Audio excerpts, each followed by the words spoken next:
16 दिन में 83 मौतें और सिर्फ एक महीने में 90 से ज़्यादा बेजुबान गायों की जान चली गई। सोचिए, जिस गौशाला को कभी मध्य प्रदेश की पहली आदर्श गौशाला कहकर पूरे प्रदेश के सामने मॉडल के तौर पर पेश किया गया था, आज उसी गौशाला से लगातार गायों की मौत की जहां खबर सामने आ रही है। आखिर ऐसा क्यों हुआ कि करोड़ों रुपए की योजनाओं और सरकारी अनुदान के बावजूद गायों को न भरपेट चारा मिल रहा, न साफ पानी और न समय पर इलाज मिल रहा। नमस्कार, आप देखना शुरू कर चुके हैं इस वक्त की बड़ी खबर। हम दिखाएंगे कि छिंदवाड़ा की उस गौशाला की पूरी सच्चाई जिसने कई सवाल जहां खड़े किए हैं। मामला मध्य प्रदेश के छिंदवाड़ा जिले की पाठाढाना आदर्श गौशाला की है। बताया जाता है कि इस गौशाला को कभी प्रदेश की पहली आदर्श गौशाला के रूप में विकसित किया गया था, लेकिन अब सामने आई तस्वीर और रिपोर्ट बिल्कुल अलग कहानी बता रही है। उपलब्ध जानकारी के अनुसार पिछले 16 दिनों में 43 गौवंश की मौत हुई है, जबकि एक महीने में यह संख्या 90 से अधिक बताई जा रही है। यह आंकड़ा सिर्फ एक संख्या नहीं बल्कि व्यवस्था पर उठ रहे गंभीर सवालों की ओर इशारा करता है। जब टीम गौशाला पहुंची तो वहां का दृश्य बेहद चिंताजनक था। चारों तरफ कीचड़, गंदगी और बदबू फैली हुई थी। कई पानी टंकियां जहां खाली दिखाई दी, कुछ गायें कमजोर हालत पर जहां पड़ी थी और जबकि कई बीमार पशु जहां जमीन पर पड़े हुए मिले। रिपोर्ट के अनुसार कुछ बछड़ों और कुछ सांडों की जहां वहां मौत हो चुकी थी।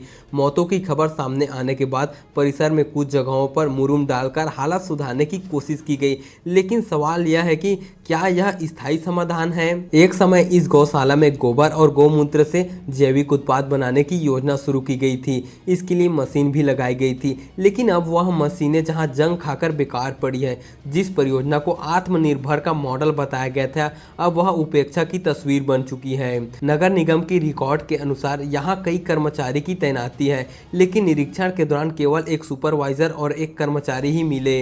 यदि वास्तव में यह स्थिति है तो सवाल उठता है कि इतने कम लोगों के भरोसे सैकड़ों गौवंश की देखभाल कैसे संभव है। रिपोर्ट के अनुसार विजिट रजिस्टर में 22 जून के बाद लगातार 17 दिनों तक पशु चिकित्सक के आने की रिकॉर्ड जहां नहीं मिली।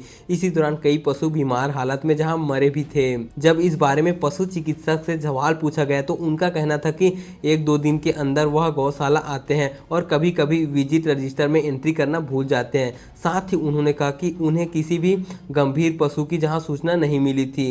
यह बयान अब चर्चा का विषय बना हुआ है। राज्य सरकार गौशाला के लिए प्रति गौवंश प्रतिदिन जहां 40 रुपये का अनुदान देती है। इसके अलावा रख रखाव, साफ सफाई और अन्य सुविधाओं के लिए अलग बजट उपलब्ध कराया जाता है। ऐसे में यदि गौशाला में चारे और पानी की कमी की बात सामने आ रही है तो यह जांच का विषय बन जाता है। उपलब्ध संसाधनों का उपयोग किस तरह किया जाता है।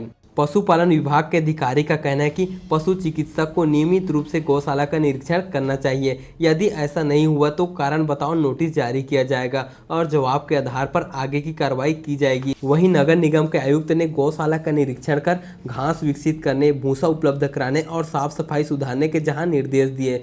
नगर निगम के अध्यक्ष सोनू मांगो का कहना है कि उन्होंने पहले कई बार गौशाला की स्थिति को लेकर अधिकारियों को शिकायत दी थी। उनका आरोप है कि समय रहते पर्याप्त ध्यान नहीं दिया गया। उन्होंने यह भी कहा कि लगभग 200 गायों की देखभाल के लिए मौजूदा कर्मचारी की संख्या पर्याप्त नहीं है। अब सबसे बड़ा सवाल यही है कि यदि सरकार बजट दे रही है, यदि कर्मचारी की नियुक्ति है, यदि इलाज की व्यवस्था भी कागजों में मौजूद है, तो फिर इतनी संख्या में गायों की मौत कैसे हुई।